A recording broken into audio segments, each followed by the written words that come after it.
we see the Streetbob with the 117 engine in 2024? What other big changes might we see on the Streetbob in the near future? What kind of pricing could we see if these changes do in fact make its way to the Streetbob? Do we think it'll happen in 2024? What about the Lowrider S and the Lowrider ST that already has the 117? We're going to talk about all of this and more in today's video. The evolution of the Streetbob has been really interesting since the Dyna version of the Streetbob went away in 2017, and they introduced the Softail Streetbob with the Milwaukee 8 and the 107 engine. And then in 2021, they improved on the Streetbob with the M8 114, and then they upgraded the Streetbob with mag wheels in 2022. It seems like Harley Davidson is constantly making improvements to the Streetbob, and rightfully so. It's one of the most popular Softail models. I had a few opportunities to demo the Streetbob a few times, and it's certainly a fun, nimble bike with maneuverability and power. Yeah, that 114 feels good. Overall handling feels really good, feels very smooth. That little skinny front tire makes turning very easy, very effortless. I just feel like I have total control over this bike. So if that's been the trend for the Streetbob, what other changes could we potentially see down the road? So I recently received a market research survey from Harley Davidson about potential changes coming to the Streetbob. And it also surveyed a few different price points, wanted to get my thoughts on how much I would be willing to pay if this existed, if that existed, and so on. Now, companies do this when they're looking to narrow in on what consumers think that they would pay on improvements to an existing product, right? And to better understand customer sentiment and their perceived value on said improvements.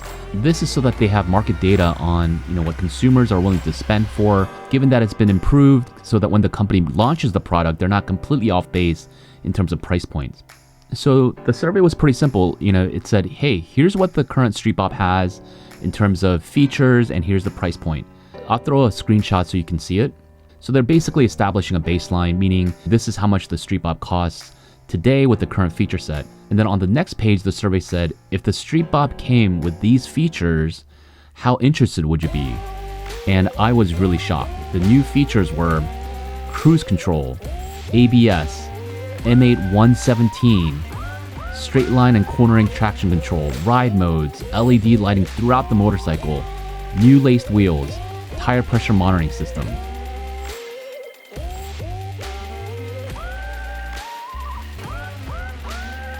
And then they proceeded to ask me how much would you be willing to pay and at what price point would you consider this too expensive? Basically trying to pinpoint how much I'd be willing to pay for this new Streetbob. So I think this is a really interesting move by Harley if this in fact does make its way to the Streetbob. And I would say this is really competitive with the Indian Chief Dark Horse, which comes with the Thunderstroke 116, ABS, LED lighting, ride modes, and it also has a navigation system for the MSRP of $17,999. Now, Harley knows that Indian is getting really competitive with the introduction of the Sport Chief to compete with the Lowrider S. And so it would make sense that Harley is trying to punch back in some ways to win back some of their customers. I'm not 100% sure if that's the case, but it certainly would be reasonable to think so. But if they do, my best guess in terms of what I think the price will be is going to be somewhere around the upper 17,000 to low 18,000, just so that they're not completely out of touch with its competitors. The 117 with ride modes on the Streetbob, I think would be killer. It's one of the lightest Softails, and so pair that with the 117 would make it the fastest M8 Harley. And those other features like the ABS, traction control, ride modes would surely make the Streetbob a lot more competitive feature-wise with some of the other modern cruiser brands. So then what about the Lowrider S and the Lowrider ST? The Lowrider S and the ST also come with the 117, and so to make the Streetbob with the 117 makes the Lowrider S and the ST less special, right? So that's the interesting part. Here's the other shocker. In that same survey, they asked me about the Lowrider ST. So most of the things were very similar to the Streetbob, like traction control, ride modes, things of that nature. But they also said new enhanced performance for the M8 117 engine via horsepower and torque improvements.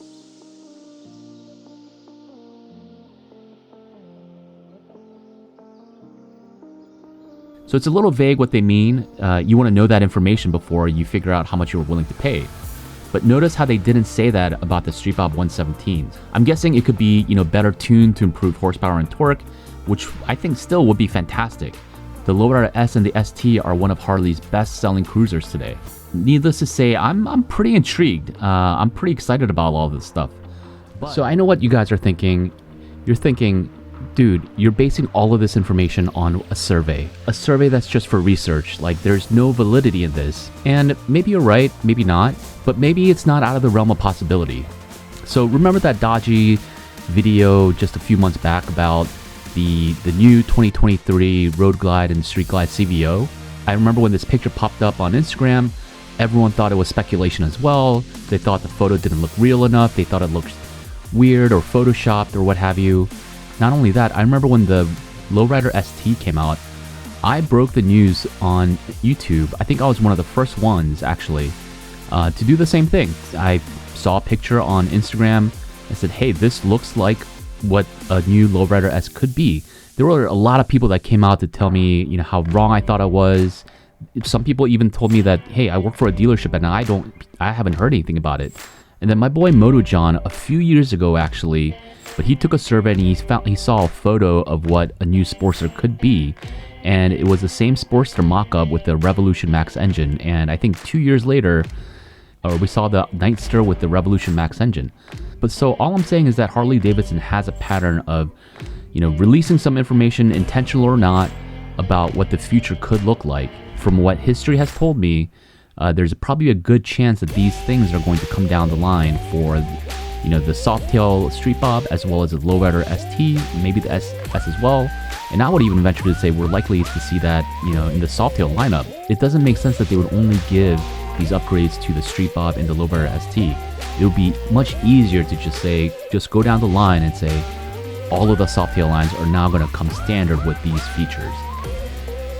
Just a thought. But let's take a step back and check back into reality, right? Like, do we think that we could see this in 2024? My instincts tell me no, not for 2024. The reason being, you know, we're only a few months away from 2024, and I'm guessing that most likely Harley Davidson has already laid the groundwork with dealers on pricing, colors, and all that information.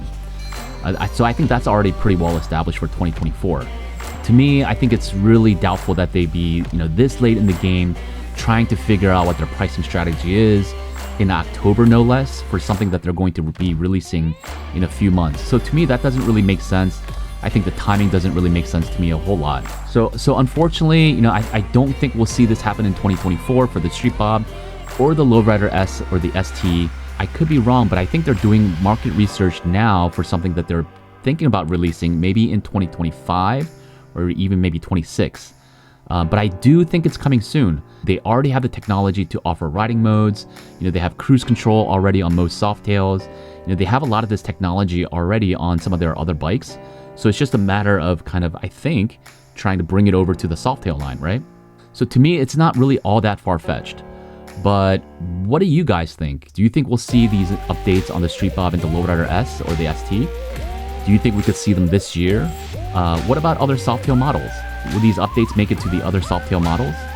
I'd love to know what you think about this, and so let me know in the comments what you think.